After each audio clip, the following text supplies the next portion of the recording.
RFM Midi. RFM Midi. Mesdames, Messieurs, bonjour, il est 12 h partout au Sénégal, l'heure du grand journal, bienvenue dans cette édition.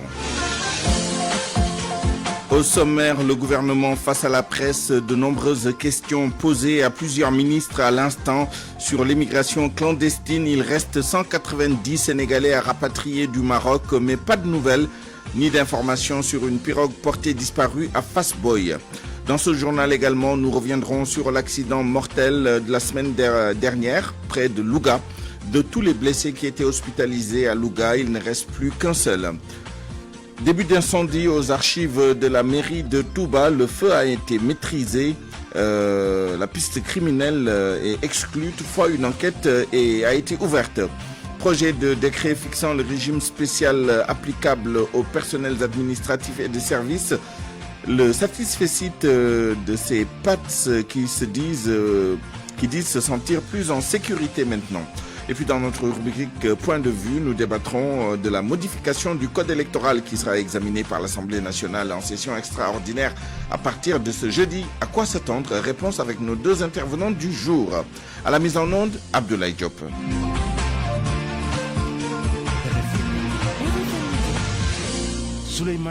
Le gouvernement face à la presse, à l'instant même, 5 ministres de la République répondent aux questions des journalistes sur des thèmes aussi divers que la situation en Ukraine, entre l'Ukraine et la Russie, la situation au Niger, mais également les inondations. Entre autres sujets, la question de l'immigration clandestine a également été évoquée. Selon Annette Seck-Ndiaye, entre le mois d'avril et le mois de juillet dernier, une quinzaine de pirogues, en tout cas en provenance du Sénégal, ont été interceptées par la marine marocaine. Plus de détails avec notre reporter sur place, Famadione, bonjour. Bonjour Souleymane, bonjour à tous. Alors, qu'est-ce qu'on peut ajouter à cela? D'abord, Souleymane, le premier sujet qui a été évoqué ici à la primature, c'est d'abord le minibus qui a été la cible d'hommes encagoulés avec des cocktails Molotov et bien sûr la polémique qu'il y a eu derrière. Selon Abdoukarim Fofana, les 5 blessés ont été identifiés, les numéros de portable sont disponibles et les personnes qui ne croient pas encore à ce qui s'est passé pour prendre le numéro de téléphone et appeler ces gens. Donc ces personnes ont été identifiées. Les 2 blessés, les 2 personnes qui sont décédées également, l'une a été identifiée comme étant une femme. Alors, Souleymane, concernant l'emprisonnement du leader de PASTEF qui est à l'origine de cette attaque, Abdoukarim Fofana a évoqué la dissolution de son parti alors qu'il n'y a pas encore de procès sur les nouveaux chefs d'inculpation, à savoir le vol et l'appel à l'insurrection. Le porte-parole du gouvernement a renseigné que rien n'oblige l'État à attendre qu'il y ait un procès ou condamnation avant de procéder à la dissolution. Alors, l'avocat d'Ousmane Sonko, Juan Franco, a été justement évoqué aujourd'hui avec les moyens qu'il a utilisés pour entrer au Sénégal. Alors, Abdoukarim Fofana a dit tout simplement ceci. Juan Branco, c'est un homme qui ne s'assume pas.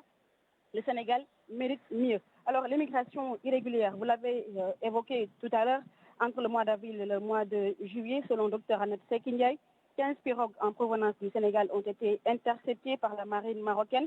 Il y avait dans ces pirogues 1535 passagers, dont 1237 Sénégalais. Alors, la ministre en charge des Sénégalais de l'extérieur renseigne par ailleurs que 190 migrants sénégalais sont en attente de rapatriement à Dakhla. Alors voilà, Souleymane, ce qu'on peut retenir de cet exercice, le gouvernement face à la presse. Nous attendons la suite.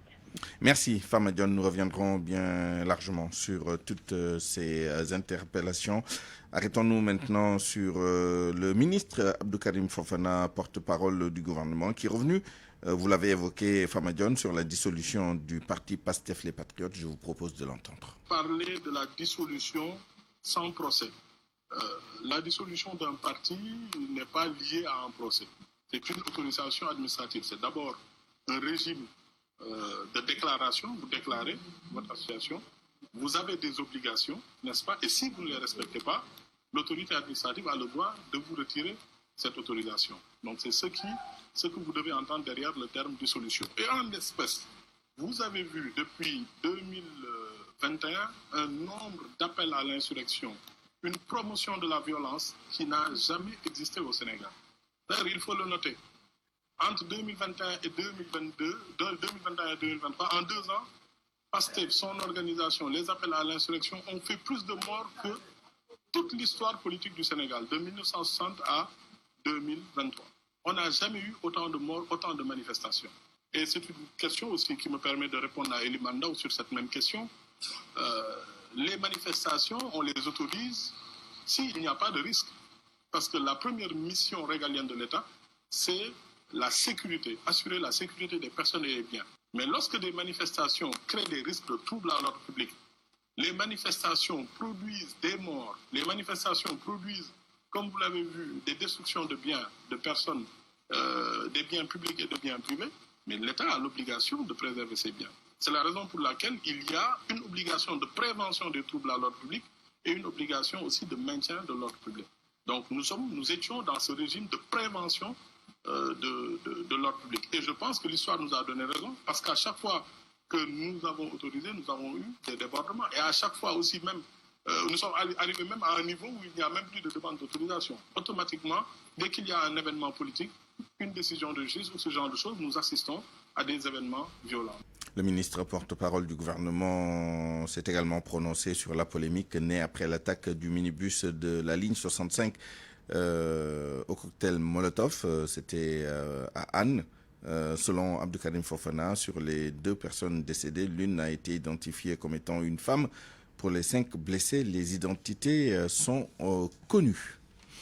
Serigne Saliou Touré, un jeune d'une vingtaine d'années, a finalement succombé à ses blessures à l'hôpital d'Al Djam. Il avait reçu une pierre sur la route de Yarakh aux environs de 18h hier. À bord d'un scooter, il voulait échapper à la furie de jeunes manifestants. La victime habitait Guédiawaye.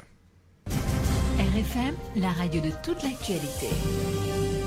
L'accident survenu sur la route de Louga qui avait fait 24 morts il y a une semaine, sur les nombreux blessés qui étaient admis à l'hôpital Amadou Sakhir Mbaye, il n'en reste qu'un seul qui est pris en charge. Les autres ont été libérés. Les détails avec Nafisa Ndiaye. Une semaine après l'accident survenu à Louga, tous les blessés qui ont été internés au service des chirurgies du centre hospitalier régional Amadou Sakhir Mbaye sont libérés. Parmi les 9 qui étaient dans un état grave enregistrés au lendemain de l'accident, un seul reste toujours hospitalisé au service d'accueil des urgences. Les autres blessés libérés suivent leur traitement, les uns à l'hôpital d'Al Djam de Guédiawaye et les autres à l'hôpital de Ndioum. Selon Dr Sirembou, chef de service du SAU de l'hôpital Amadou Sakhir Mbaye, le nombre de victimes ayant perdu la vie dans cet accident tragique s'élève toujours à 24 et depuis lors, aucun blessé n'a succombé à ces blessures. Pour rappel, plus de 50 morts sont enregistrés dans 3 accidents de la route depuis le début de l'année jusqu'à nos jours.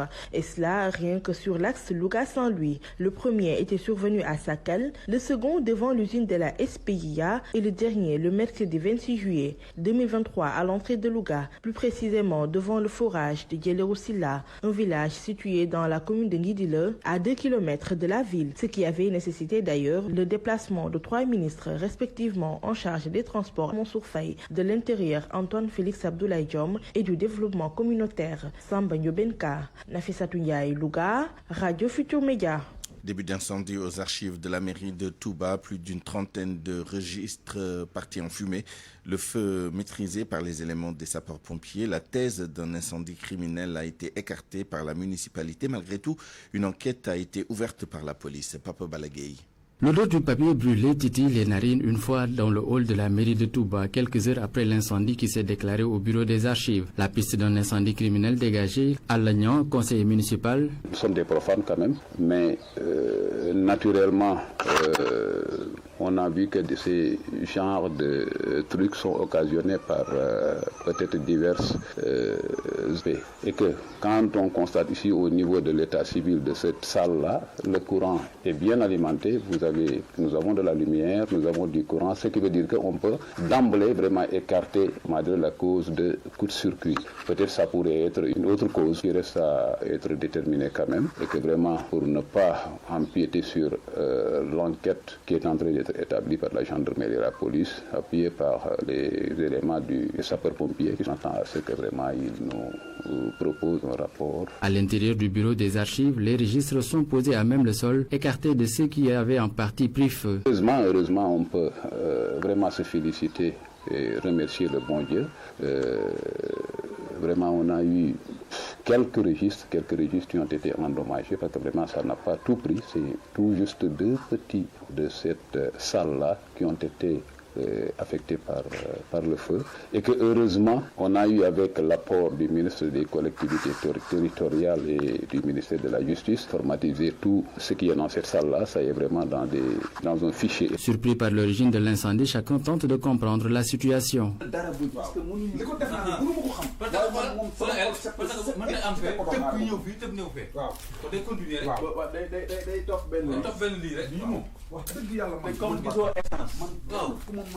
Plus de peur que de mal, avec un départ de feu vite maîtrisé et quelques registres touchés, entend renforcer le système de sécurité, ce après l'ouverture d'une enquête par la police de Touba. Papa Balagé, Touba, Radio Futur Média. Plus de peur que de mal, donc, puisque seuls quelques registres ont été brûlés, autant pour nous. Allons à Saré-Guilel, un quartier périphérique de Tambacounda. Près de 1500 familles réclament à la mairie des titres de propriété. Plus de 10 ans après le lotissement de leur quartier, ces familles, dans le désarroi, accusent la mairie qui, en réaction, promet de tout régler. Ibrahim Djibaraté. 11 ans après le lotissement du quartier de Saré-Guilel situé à la périphérie de Tambacounda, quelques 1446 habitants commencent déjà à perdre espoir quant à l'acquisition de titres de propriété. Et pour cause, ils pointent du doigt les autorités municipales qui auraient cédé une partie de leur espace à une société de la place. Gattaba est le porte-parole des populations de Saré-Guilel. Et 1446 personnes à recaser dont la route a pris leur parcelle. Aujourd'hui, on est là. Nous sommes allés voir les autorités, plus particulièrement le maire. Il nous a répondu amèrement en nous disant que nous ne sommes sur rien ici, même demain ils vont nous décarpisser ici. C'est ça qu'il nous a dit. Dit que cette société privée qui est venue aujourd'hui, il le privilège sur la population de Tambacounda. Donc c'est pas du tout normal. Le maire de la commune de Tambacounda rassure et tient à préciser que cet espace cédé était destiné à des équipements sociaux de base. Papa Bandadié est le maire de la commune de Tambacounda. C'est 9 mètres 50 carrés. Donc nous avons pris l'engagement, dès notre accession à l'institution municipale, d'accompagner les populations pour qu'ils puissent accéder à des titres de propriété au niveau de la ville. Maintenant, l'entreprise va continuer, mais il va se déplacer jusqu'à 15 mètres du puits. Il n'y a que ça. Et l'espace aussi, ça je vous le dis, c'était un espace destiné à des équipements sociaux de base. Ces assurances du premier magistrat de la commune de Tambacounda sont loin de convaincre ses habitants de Saré-Guilel qui n'écartent pas l'idée de bloquer toute construction d'infrastructures sur cet espace. Ibrahima Diabakhate, Tambacounda, RFM. Assainissement, le Sénégal est loin d'atteindre l'objectif de développement durable portant sur l'assainissement. Un manque de sensibilisation des populations est pointé du doigt par les acteurs. Niel Change Creation, en partenariat avec la direction de l'assainissement, a primé un jeune Sénégalais qui décrit à quoi ressemble l'assainissement dans son documentaire réalisé dans la banlieue dakaroise. Lessia Badoulou, directrice du plaidoyer et impact de Niel, au micro d'Abdou Diouf Diagne. Il faut la contribution et l'engagement d'autres couches de la société. Le gouvernement fait sa part. Quel est le regard, la contribution de la communauté à travers ça, à travers des interpellations, à travers la contribution, à travers de l'engagement communautaire.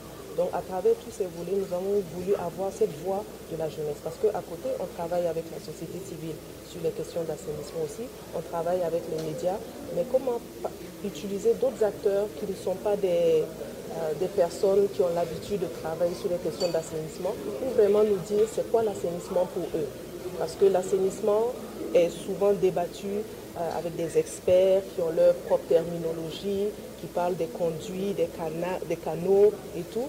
Mais on a besoin aussi de savoir que les citoyens veulent comprendre, sont engagés, surtout lorsqu'on parle d'assainissement autonome, qui commence par le citoyen aussi. Parce que c'est nous qui produisons, c'est nous qui consommons, parce que quand les voisins des autres disaient on devient les consommateurs de ce qu'on a rejeté. Donc il y a une nécessité forte d'impliquer plusieurs couches de la société, dont les jeunes.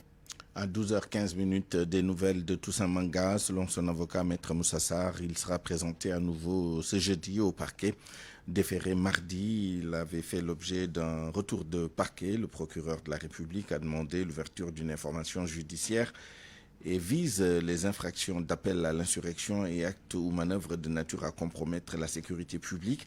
Il est reproché aux responsables du parti PASTEF dissous d'avoir partagé sur Facebook les images de manifestations suite à l'arrestation d'Ousmane Sonko. La Marine nationale se dote d'un nouveau navire. Il s'agit du Wallo, un patrouilleur lance-missile.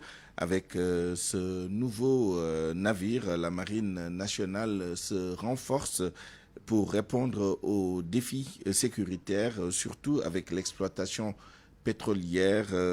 Nous entendrons dans un instant le compte-rendu de Boubacar Dian.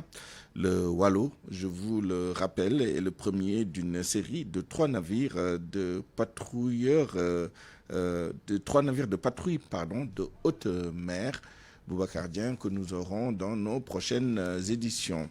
4e conférence africaine sur la philanthropie, rencontre à Sali sur les défis qui attendent le continent sur la question. Les participants ont élaboré plusieurs stratégies. Ndeye Pour Maître Aïssata Tall Sall, ministre des Affaires étrangères et des Sénégalais de l'extérieur, la philanthropie peut améliorer les conditions de vie des Africains. Chacun d'entre nous, à sa façon, peut être le philanthrope sans être le milliardaire qu'on est en train d'admirer de loin. Le pouvoir, pour qu'ils comprennent qu'il ne peut pas tout faire, il faut qu'il laisse d'autres faire, et les autres, c'est le philanthrope. La politique, parce qu'elle doit comprendre qu'elle doit tracer un cadre au philanthrope, pour que la philanthropie s'exerce dans un cadre sécurisé et dans un cadre normé. Les personnes, pour qu'elles sachent que c'est à elles de porter la philanthropie. Elle a lancé la 4e conférence africaine sur la philanthropie. Cette rencontre de plusieurs organisations vise à mobiliser les ressources dans le continent pour répondre à tous les défis. Ibrahima Sall, directeur exécutif de Trust Africa. On réfléchit ensemble, chacun dans son domaine d'intervention, parce qu'il y a des domaines d'intervention très divers. Mais il y a des principes, il y a des valeurs. Les principes sont des principes d'inclusivité, des principes d'équité, des principes de justice avec les partenaires avec qui on travaille. Maître Aïssata Tall Sall rassure ses collaborateurs des pays voisins avec ces mots. Le Sénégal va maintenir la cape et travailler à faire revenir la paix durable. Ces jeunes auxquels je veux m'adresser, ils ont l'ADN de la paix en eux. Connaît des perturbations, mais le Sénégal se retrouvera toujours. L'artiste Baba Mal a été l'invité vedette de cette cérémonie. Les Matidjeng Mbour, Radio Futur Média. L'actualité internationale. Le journal international avec vous, Seydou Nourouba. Bonjour. Bonjour Souleymane, bonjour à tous. Au Mali, les autorités de transition invitées à respecter la nouvelle constitution. Et c'est un communiqué du Parti pour la Renaissance nationale, le parrainant de Thiébile Tramé, ancien ministre des Affaires étrangères et de la coopération internationale. Et il invite donc les autorités, vous l'avez dit, de transition à respecter en toutes circonstances les dispositions de la constitution malienne. Khadija Touane, stagiaire à RFM. En effet, cette nouvelle constitution malienne dispose à son article 187 tout coup d'État ou putsch est un crime imprescriptible contre le peuple malien. Fin de citation. En vertu de cet article, nul ne peut soutenir un putsch ni au Mali, ni au Niger et nulle part ailleurs, précise le communiqué du comité directeur du parrainant. Le parti de Thiébile Dramé invite les autorités de transition à se conformer à la constitution promulguée le 22 juillet dernier et dont l'encre n'est encore sèche. Il encourage le gouvernement de transition à se concentrer sur la lutte contre les groupes terroristes qui continuent d'ensanglanter le pays et à éviter toute dispersion inutile. Selon le parrainant, l'urgence, c'est libérer les localités entières et leur population qui ploient sur le joug des coalitions et à éviter toute dispersion inutile. Selon le parrainant, l'urgence, c'est libérer les localités entières et leur population qui ploient sous la domination des coalitions terroristes. Pour le parrainant, la restauration de l'ordre constitutionnel va de pair avec l'instauration de relations harmonieuses avec la communauté sous-régionale qu'est la CEDEAO, communauté économique des États de l'Afrique de l'Ouest. Envisager de retirer le Mali de la CEDEAO ne révèle pas des compétences d'un gouvernement de transition, ajoute le parrainant. Coup d'État au Niger, l'opération d'évacuation lancée par la France a pris fin ce matin. C'est cela, 1097 personnes françaises et étrangères ont été rapatriées ce matin sur le ministère français des Armées. L'opération française d'évacuation a pris fin ce jeudi, vous l'avez dit. Sébastien Lecornu d'ajouter l'évacuation de nos ressortissants du Niger vient de s'achever. Et 1097 Français et Européens sont désormais en sécurité. Nafissa Toussila. L'annonce a été confirmée aujourd'hui même par le ministère français des Affaires étrangères. Il indique que les opérations d'évacuation sont terminées. Le Quai d'Orsay précise que la France a procédé à l'évacuation de 1079 personnes, dont 577 ressortissants français et ayant droit, ainsi que d'autres nationalités comme des Béninois, des Botswanais, des Camerounais, des Cap-Verdiens, Congolais, Sénégalais, Tunisiens entre autres. 5 avions au total ont été affrétés par l'armée française depuis hier mardi. L'évacuation s'est déroulée sur la base du volontariat. En seulement 48 heures, environ 600 Français ont manifesté leur souhait de quitter le Niger. Sur les listes consulaires, 1200 Français se sont enregistrés, mais une partie d'entre eux étaient déjà en vacances hors du Niger. Le 2 août, la diplomatie française a une nouvelle fois condamné avec la plus grande fermeté les violences commises contre son ambassade au Niger ce dimanche 30 juillet par des groupes. De son côté, le général Abdourahmane Tiani, chef du Conseil national pour la sauvegarde de la patrie, l'organe qui a renversé le président Mohamed Bazoum, a déclaré que les ressortissants étrangers présents sur le sol nigérien n'ont jamais été l'objet de la moindre menace et qu'ils n'ont aucune raison objectif de quitter le Niger. Nafissa Toussila, au Niger, toujours avec ces manifestations Suleiman de soutien à la junte, c'est à l'occasion de la fête nationale. Ce 3 août, le pays célèbre le 103e anniversaire de son accession à l'indépendance. Ce matin, donc, il y a eu des rassemblements. Ce matin, donc, à Niamey. Au Soudan, les civils sont confrontés quotidiennement à une horreur inimaginable. Amnesty International dénonce des attaques aveugles, des femmes et des enfants violés, des pillages systématiques. Un rapport publié par l'ONG relate des exactions liées au conflit opposant l'armée aux paramilitaires depuis le 15 avril dernier. Aux États-Unis, le procureur, ce jeudi 3 août, l'ancien président américain Donald Trump comparé devant un tribunal fédéral de Washington. Il est accusé d'avoir tenté d'inverser les résultats de l'élection présidentielle de 2020. Aux manettes de ces poursuites, Jack Smith, procureur nommé en novembre 2022, c'est déjà lui qui avait placé Trump devant la justice en juin dernier dans l'affaire des documents confidentiels. Merci, Seydou Nourouba. Parole aux auditeurs. L'actualité, qu'en pensez-vous? Moi, je pense que vous devez. Réagissez dans nos éditions d'information sur l'actualité. Bonjour. Du lundi au vendredi, vous avez la parole sur RFM. Tout à l'heure, dans notre rubrique Point de vue, nous débattrons de la modification du code électoral qui sera examinée par l'Assemblée nationale en session extraordinaire à partir de ce jeudi après-midi. À quoi s'attendre? Réponse avec nos 2 intervenants du jour. Abambaye, député et membre de Tahaou Sénégal, et Déthié Faye, coordonnateur du pôle des non-alignés et président de CDR Fonks Kadou. RFM Sport. L'actualité des sports, c'est avec vous, Georges Déthié Diop. Bonjour. Bonjour, Souleymane. Afro-basket féminin pour commencer, le Sénégal défie le Mali pour une place en finale. Les Lions voudront prendre leur revanche sur les Aigles du Mali qui les avaient battus 72-49 en match de poule. Sodatiam. Les Lions croisent encore les Maliennes qui les avaient battues en phase de poule 72-49. Un écart de 23 points et que les Lions du Sénégal veulent rectifier, estime Fatou Dian. C'est ce qu'on veut, c'est vraiment se battre. On va voir ce que ça va donner. On va juste jusqu'au bout. On va se donner. Le Mali nous a mis une fessée. Donc on va essayer de rectifier le tir et de montrer un autre visage. Et j'espère qu'Inch'Allah que ça marchera. Effectivement, le Mali avait pratiquement dominé le Sénégal dans tous les secteurs. Donc c'est le moment de changer la donne, souligne Aram Niang. Déjà joué contre le Mali, on avait fait beaucoup d'erreurs quand on avait joué contre elle.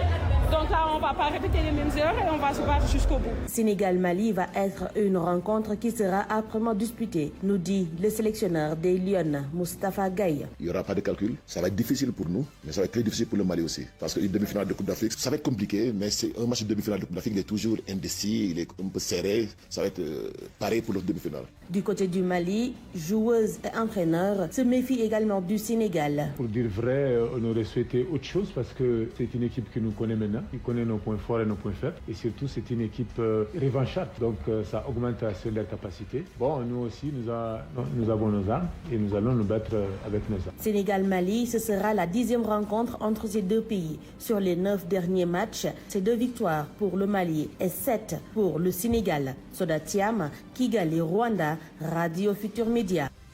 Sénégal-Mali, le match est prévu à 19h. L'autre demi-finale va opposer le Rwanda au Nigeria, tenant du titre. L'équipe rwandaise est entraînée par le Sénégalais Chersar. On l'écoute d'ailleurs. Il donne son avis sur le match Sénégal-Mali. Comment les Lions doivent l'aborder. Nous, on n'a pas d'objectif. Rwanda, ils n'ont pas demandé d'objectif. Ils veulent que vraiment qu'on apprenne, que les enfants grandissent, qu'ils comprennent les gros événements, ensuite le jeu. Maintenant, ils apprennent le jeu et je pense qu'on transmet ce qu'on peut transmettre. On fait du développement aussi et les gens participent à tout. Je ne peux pas dire que l'objectif est atteint ou pas, mais on est dans les 4 meilleures équipes africaines. C'est quelque chose. Pas le Nigeria, mais on sait que c'est l'équipe championne, l'équipe à battre. On va aller là-bas comme si on apprenait, mais on cherche l'opportunité de les battre. Le Sénégal, c'est juste que des ajustements. Ils ont été surpris par certaines défenses que les autres équipes ont faites et ils sont adaptés. Donc je pense qu'ils ont beaucoup appris des erreurs. Ensuite, ils ont fait confiance à tout le monde. Mais je pense que ça va faire quand même jouer son instinct de coach et faire confiance aux joueurs qui peuvent apporter quelque chose. Déjà, c'est la clé et à chaque fois les gens font du boxing sur elle, on l'isole, l'équipe a des problèmes. Donc il faut trouver un moyen de l'utiliser pour qu'elle puisse avoir le ballon et puis faire jouer les autres. Si le Mali est une équipe jeune, c'est une équipe qui est folle. Et ils travaillent très dur et ils défendent zone presse, tout terrain. Et ils sont très agressifs, et ils volent beaucoup de ballons et ne lâchent jamais. Tu mets les mains de 5-6 points, elles reviennent très vite. Tu mets de 12 points, elles reviennent toujours. Donc je pense que l'équipe sénégalaise a besoin de constance, de régularité, d'être patient et provoquer des fautes des grandes surtout. Donc je pense qu'il faut être vraiment patient et travailler dans la durée pendant le match. Et l'on reparle de l'incident d'hier lors du match Sénégal-Cameroun. Souleymane, l'altercation avec l'ailière Fatou Pouy. L'entraîneur Tafa Gueye a présenté ses excuses. La joueuse les a acceptées. À présent, les premiers mots de Sadio Mané devant ses nouveaux coéquipiers. L'attaquant des Lions, bien accueilli et applaudi à Al Nassr, a déjà des fourmis dans les jambes. Il dit vouloir tout gagner. Sadio Mané. Je me nomme Sadio Mané, je suis très content d'être parmi vous, très excité d'ailleurs de commencer avec vous. Je vais travailler comme il se devra pour tout gagner avec vous. Je suis certain que tout le monde est prêt ici et ensemble nous réussirons. Sadio Mané qui s'est entraîné hier en Arabie Saoudite. Les clubs européens poursuivent leur préparation avant le démarrage de leur championnat respectif. Neymar a joué ce jeudi avec le Paris Saint-Germain. 165 jours après son dernier match, le Brésilien a offert la victoire aux Parisiens avec un doublé et une passe décisive face aux Sud-Coréens de Jeonbuk Hyundai Motors. Score final 3-0. Neymar a disputé toute la rencontre. Chelsea et Dortmund ont fait match nul, 1 but partout. Nicolas Jackson a été titulaire mais n'a pas marqué de but. Il est sorti à la 81e minute. Atlético Real Madrid, 0 but partout. Séville Real Betis, 1 but pour Séville. Les Jeux de la francophonie pour conclure ce journal des sports. Le Sénégal a remporté hier mercredi une nouvelle médaille. Une médaille d'argent au relais 4 x 100 mètres hommes. Une grosse performance notamment sur le chrono. On écoute l'athlète Louis-François Mendy au micro de Anna Rocha. On voulait la médaille d'or mais Dieu a décidé ainsi et on rend grâce à Dieu et on est satisfait de ça. Que le record il fait 39-38 et là on vient de faire 39-66. On est proche du record et à notre prochaine course, c'est sûr qu'on va le faire. Ils ne sont pas plus forts que nous. Nous, on a tenu tête parce qu'on nous a sous-estimés, pour dire vrai, parce qu'on n'a pas eu aussi le temps nécessaire pour préparer les relais. Mais malgré tout cela, on a pu faire deuxième. On est fiers de ça. Si des fois les passages sont un peu lents, il y a des gens qui vont te devancer. Mais après, bon, c'est des questions de tactique et de psychologie, quoi, tu vois. On n'a pas pris le temps de se préparer et tout. Mais comme on le dit, des fois, il y a des choses qui arrivent et on est obligé de faire avec, quoi. C'est comme ça. Pour l'heure, Souleymane, les athlètes sénégalais ont récolté 4 médailles dans ces Jeux de la francophonie, 2 en or et 2 en argent. Merci Georges. RFM, l'info, c'est ici. L'info, c'est ici. Notre dossier du jour nous amène à parler du projet de décret fixant le régime spécial applicable aux personnels administratifs et de services. Examiné et adopté hier en Conseil des ministres, les syndicalistes disent se sentir en sécurité avec la signature de ces réformes au sujet de leur statut. Ceci officialise toutes les indemnités acquises par le personnel de l'ensemble des travailleurs des universités publiques. Dossier ficelé par Koumba Sandiane Faye. Depuis 2000, le personnel administratif et de services exigeait la réactualisation du décret 2103 relatif au statut des PATSO. Certes, des évolutions ont été notées, mais il restait des choses à finaliser. Ousmane Diaye est le secrétaire général adjoint du syndicat des travailleurs des établissements scolaires et universitaires. Il est à l'université Gaston Berger de Saint-Louis. Ces indemnités nous ont été octroyées par l'État du Sénégal depuis 2019. Il restait maintenant à finaliser le statut. Parce que le statut n'est rien d'autre que l'immunité du personnel administratif, technique et de service. Toutes les indemnités, tous les avantages acquis depuis 2000 n'étaient pas au niveau du décret 2103. De la satisfaction suite à une longue lutte, signale Aliou Faye, secrétaire général du syndicat des travailleurs des universités du Sénégal. Il est lui à l'université Cheikh Anta Diop de Dakar. Ça fait quand même un peu longtemps que les partis ont entamé la lutte pour la signature de ce décret. Des années durant, nous avons discuté avec les autorités. Nous avons travaillé ensemble pour aller vers cette signature. Ceci va officialiser des acquis, ce qui rend heureux tout le personnel administratif et de service des universités. Ousmane Diaye. Le PATS a évolué dans les universités. Le PATS a un nouveau statut dans les universités. Certaines fonctions, certains postes de travail n'existaient pas il y a 20 ans. Quant à Aliou Faye, le personnel se sent en sécurité avec une telle signature. C'était une insécurité pour les PATS. Mais aujourd'hui, que tout est consigné dans le décret et que c'est signé, c'est adopté, les PATS se sentent maintenant en sécurité. C'est ça la différence. On appliquait, mais il n'y avait pas le décret physique qui était là. C'est en Conseil des ministres hier que ce projet de décret fixant le régime spécial applicable au personnel administratif et de services a été examiné et adopté pour enfin satisfaire une longue revendication des travailleurs des universités publiques du Sénégal. La revue de presse avec Georges Diop. S'achemine-t-on enfin vers la désignation du candidat de Benno Bokk Yakaar à la présidentielle de 2024? L'observateur révèle en tous les cas que les prétendants et les têtes de pont sont convoqués aujourd'hui au Palais. Une rencontre que le journal qualifie de décisive et qui est confirmée par les Échos. Selon le confrère, Macky reçoit les candidats ce soir et Moustapha Niasse, qui les a auditionnés, sera de la partie. Les Échos rapportent que la liste s'est allongée. Ils sont désormais une dizaine de candidats à la candidature. Parmi eux, l'actuel président de l'Assemblée nationale. Le quotidien et l'info indiquent que Amadou Mame Diop est porté par la belle famille du président de la République. Tribune Rangérie, qu'il a le soutien de Marième Faye et est en pole position pour remplacer Macky Sall. L'info explique que c'est ce scénario qui serait à l'origine de la longue attente sur le choix du président Sall, qui voudrait s'entourer de toutes les garanties avant de dévoiler le nom de l'actuel président de l'Assemblée nationale comme candidat de la coalition Benno Bokk Yakaar. Seulement, l'info et Tribune avertissent que certains caciques de la paire seraient prêts à aller en rébellion et à quitter le parti avec armes et bagages plutôt que d'avaliser ce choix qu'ils qualifient de suicidaire. À l'écoute donc du président Macky Sall, le chef de l'État qui s'est prononcé sur l'attaque au cocktail Molotov contre un minibus Tata qui a fait 2 morts. Le Soleil rapporte qu'en Conseil des ministres hier, Macky Sall a condamné un acte terroriste, rassuré et assuré que toutes les dispositions appropriées sont prises pour garantir la sécurité des personnes et des biens. L'attaque continue de faire débat. Le Témoin fait état de zones d'ombre autour d'un acte terroriste. Le journal relève que la polémique a enflé entre les tenants d'un attentat maquillé et autorités parlant d'attentats terroristes. Le fait que l'identité des 2 victimes ne soit toujours pas connue et qu'aucun blessé n'ait été vu et en plus de témoignages peu crédibles incite à la circonspection. Enquête qui s'intéresse au sujet a essayé de démêler les fantasmes des questionnements légitimes. Et à ce propos, le directeur de l'hôpital d'Al Diam confie au journal que le préposé à la morgue lui a dit que c'est des victimes de sexe féminin. Quant au propriétaire du bus, il fait savoir que Pape Diop, le chauffeur, travaille pour lui depuis plus de 20 ans. Sud Quotidien, qui est retourné sur les lieux du crime, indique que la piste criminelle se précise. Le quotidien note déjà des arrestations. Mon confrère fait savoir qu'il n'a pas fallu longtemps pour que l'enquête porte ses fruits. 2 individus ont été interpellés et 3 sont traqués. Au lendemain de l'attaque à Yarar, 3 minibus Tata ont été incendiés à Thiès. Toujours une attaque au cocktail Molotov, pas de victimes. Ce qui fait dire à l'AS que Thiès échappe à la barbarie. Pour les Échos, Thiès prend le relais. Besby le jour regrette que ça s'emballe. Mbour n'a pas été épargné. L'Observateur évoque là-bas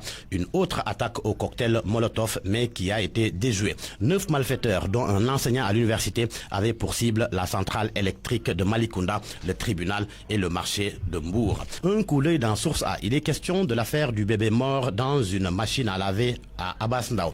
Dernier développement. Le bébé de sexe féminin, né prématuré et âgé de 33 semaines, soit 7 mois, a été broyé par une machine à laver programmée à 90 degrés pour 30 minutes de lavage. Résultat, 3 dames ont été déférées au parquet. Il s'agit de la dame qui a effectué la toilette de l'enfant quand celui-ci venait à peine au monde, de la femme qui a, dans la foulée, ramassé le linge pour le déposer au niveau de la buanderie. Enfin, il y a la femme qui s'est occupée à introduire le dit linge où se trouvait le bébé dans la machine à laver. Le tribunal, selon Source A, dira s'il engagera ou non des poursuites contre l'hôpital. Pendant ce temps, le journal L'Observateur informe que les 3 infirmières seront déférées devant le procureur et poursuivies pour homicide involontaire. À vos kiosques et bonne lecture. Point de vue. Regard croisé sur l'actualité du jour. À 12h36, bienvenue dans notre rubrique Point de vue pour parler de la modification du code électoral qui sera examiné par l'Assemblée nationale en session extraordinaire à partir de ce jeudi après-midi. À quoi faut-il s'attendre? Nous tenterons de répondre à cette question centrale avec nos 2 intervenants du jour, M. Babacar Abambaye, député à l'Assemblée nationale et membre de Tahaou Sénégal, donc partisan de Khalifa Ababakar Sall. Honorable député Babacar Abambaye, bonjour. Bonjour Suleiman. Nous sommes également avec M. Déthié Faye, coordonnateur du pôle des non-alignés et président de CDR Fonks Kadou. M. Faye, bonjour. Bonjour Suleiman, comment ça va? Très bien, merci. Et vous? Alors, Babacar Abambaye, à titre de rappel peut-être, pouvez-vous nous dire pourquoi ce projet de loi portant modification du code électoral qui était inscrit à l'ordre du jour, au tout premier ordre du jour de la première session extraordinaire, n'est examiné que maintenant, dans la deuxième session extraordinaire de cette année. Et toujours à titre de rappel, sur quoi va porter cette modification?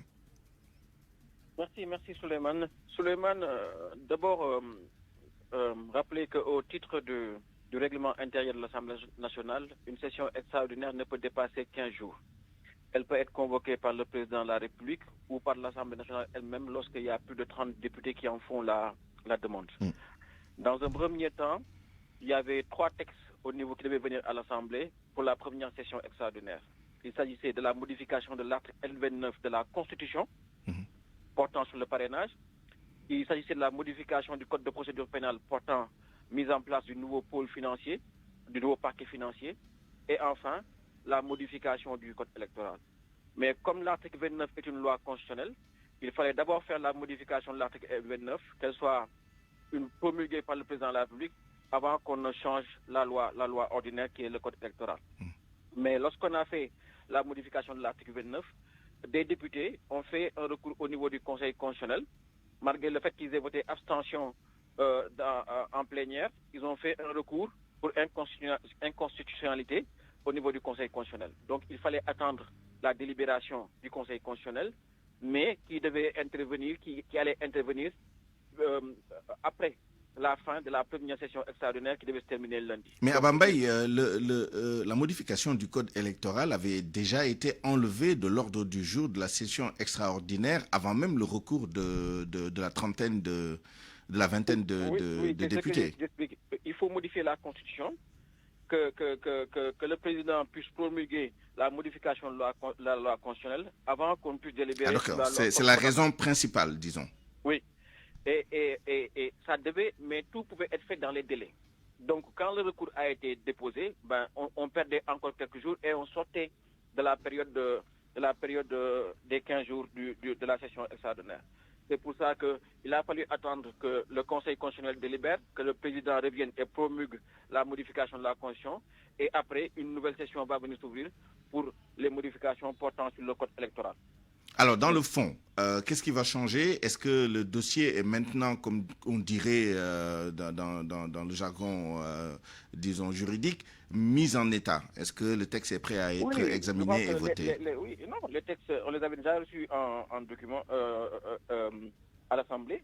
Nous n'avions pas fait, la commission des lois ne s'était pas réunie sur la modification du code électoral. Elle l'avait fait sur la modification de l'article 29 de la Constitution et du Code de procédure pénale. C'était le ministre de la Justice qui devait venir défendre le texte. Donc, on a fait la commission des lois avec le ministre de la Justice. Maintenant, concernant les aspects liés au code électoral, c'est le ministre de l'Intérieur qui va venir défendre le texte. Donc, une fois que la session sera ouverte, on va aller aujourd'hui. Demain, normalement, on devra aller en commission des lois et c'est le ministre de l'Intérieur qui devra défendre le texte. Et il s'agissera principalement des accords du dialogue national. D'abord, l'article 28 de la Constitution qui introduit le droit, la grâce comme une extinction du fait qu'un Sénégalais ne peut pas s'inscrire sur les listes électorales une fois qu'on considère qu'il a perdu ses droits civiques. Et c'est ça la modification de l'article 28 principalement.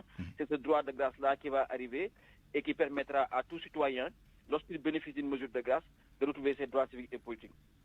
Il y a l'article 29 qui maintenant permet d'avoir une limite, puisque lorsque l'Union européenne était venue la dernière fois, ils avaient considéré qu'on ne peut pas priver une personne de ses droits civiques ad vitam aeternam. Il faut bien une limite. Et là, on a une limite de 5 ans qui est intervenue et qui a été matérialisée par l'article 29. Il y a l'article 57. L'article 57, c'est la mise en place du tirage au sort pour le dépôt des candidatures et avec une vérification du parrainage et tous les aspects liés au parrainage, c'est-à-dire la baisse de la quotité, le parrainage optionnel avec les élus locaux ou avec le Parlement. Il y a l'article L121 qui précise cette modification-là, l'article L122 qui limite la caution à 30 millions, comme ça a été dit dans le cadre du dialogue. La caution ne peut pas dépasser 30 millions. Il y a l'article L123 qui met en place la commission de contrôle des parrainages. Avant, vous veniez avec vos fichiers et vous mettiez votre clé USB. Après, on tournait, on vous disait non, c'est pas possible. Cette fois-ci, maintenant, il y aura une commission de contrôle du parrainage.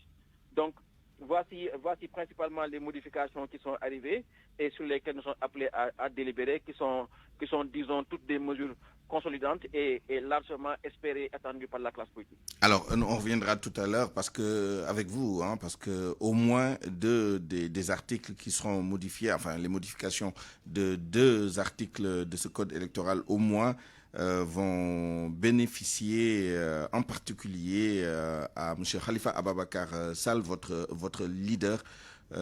Mais avant cela, Déthié Faye, coordonnateur du pôle des non-alignés et président de CDR, font ce cadeau. Quelle est votre lecture, votre appréciation de cette initiative de modification du code électoral? Est-ce que ça contribuera à apaiser un peu le climat politique, à favoriser des élections transparentes?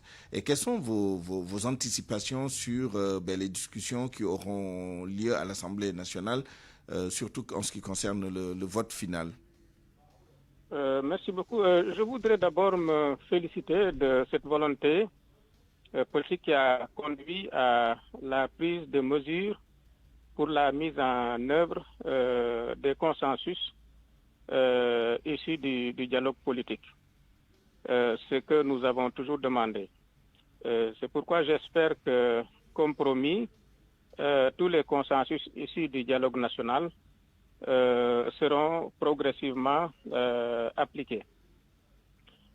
Nous attendons beaucoup de choses de ce travail, de cette session de l'Assemblée nationale.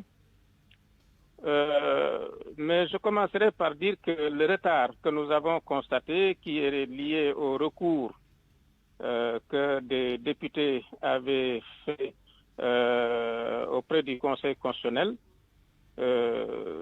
c'est quand même une mesure à saluer parce que ça montre que les institutions fonctionnent et que nos députés, quel que soit le bord auquel ils appartiennent, respectent ces institutions-là en faisant recours à elles. Ce à quoi nous nous attendons maintenant, c'est que tous les acteurs qui sont aujourd'hui, les députés qui sont à l'Assemblée nationale, comprennent que les réformes qui sont proposées et qui sont issues d'un consensus fort des acteurs politiques, ces réformes-là devraient, comme en 1992, lors de l'adoption du code électoral consensuel, devraient être adoptées par l'Assemblée nationale, de préférence sans débat, parce que c'est cela qui est conforme aux intérêts, n'est-ce pas, du peuple sénégalais, dans le sens de la consolidation de la démocratie. Mais est-ce que vous n'êtes pas trop optimiste? Parce qu'il y a des députés quand même de la coalition Yewwi Askan Wi, en particulier les députés du parti dissous PASTEF qui n'entendent pas cette affaire de la même manière que vous. Et d'après beaucoup d'observateurs, notamment dans l'opposition, ces modifications ont été, ça a été taillé sur mesure pour la participation de M. Karim Meïssa Wade et de M. Khalifa Ababacar Sall aux prochaines élections. Ce n'est pas tout à fait un consensus tel que vous le décrivez, d'après ce qu'ils disent en tout cas. Voilà. Je voudrais rappeler que, en fait, le dialogue politique n'a pas commencé en 2023. Et en 2019, quand nous étions au dialogue politique, quand nous avions, au niveau de la commission politique, fait recruter des experts pour l'évaluation du processus électoral, nous tous, acteurs politiques, étions présents à l'exception du PDS. Et avions tous convenu que les dispositions des articles 28 et 29 étaient contraires aux normes internationales. Et qu'on ne peut pas, comme on l'a reproché au Sénégal depuis 1987, et 1987 ce n'est pas aujourd'hui, parce que ces articles-là ne datent pas d'aujourd'hui. Tous les audits, toutes les évaluations qui ont eu lieu au Sénégal ont critiqué ces dispositions qui n'étaient pas conformes aux normes internationales. C'est à l'occasion du dialogue politique de 2019, tous les acteurs politiques étaient d'accord pour que véritablement on revienne sur ces dispositions. Il n'y a que, à ce moment-là, la majorité qui avait un certain nombre d'appréhensions, de réserves, mais aujourd'hui, ceux qui sont aujourd'hui dans l'opposition, il n'y a aucun parti politique qui a siégé à la commission politique et qui peut considérer qu'il n'était pas d'accord avec la révision des articles L28 et L29. C'est la raison pour laquelle nous pensons que ce sont des démocrates, des patriotes, des hommes qui croient à la consolidation de la démocratie et des hommes qui comprennent que ces articles 29 et 28 ne concernent pas simplement deux Sénégalais, mais ça concerne des milliers de Sénégalais. Il se trouve que parmi ces milliers de Sénégalais, il y en a deux qui sont bien connus au Sénégal.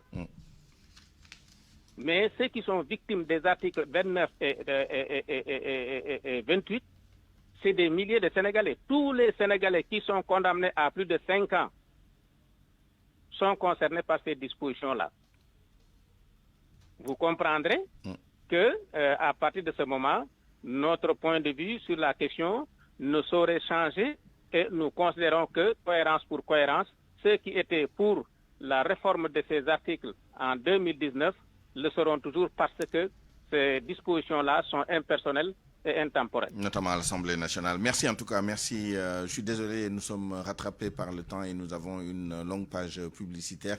Nous allons devoir arrêter ce mini-débat à cet instant précis et le poursuivre en Wolof tout à l'heure dans l'édition qui sera présentée par Barthélémy Ngom. En tout cas, merci à Babacar Abambaye, député à l'Assemblée nationale, membre de Tahaou Sénégal, et Déthié Faye, coordonnateur du pôle des non-alignés et président de CDR Fonks Kadou.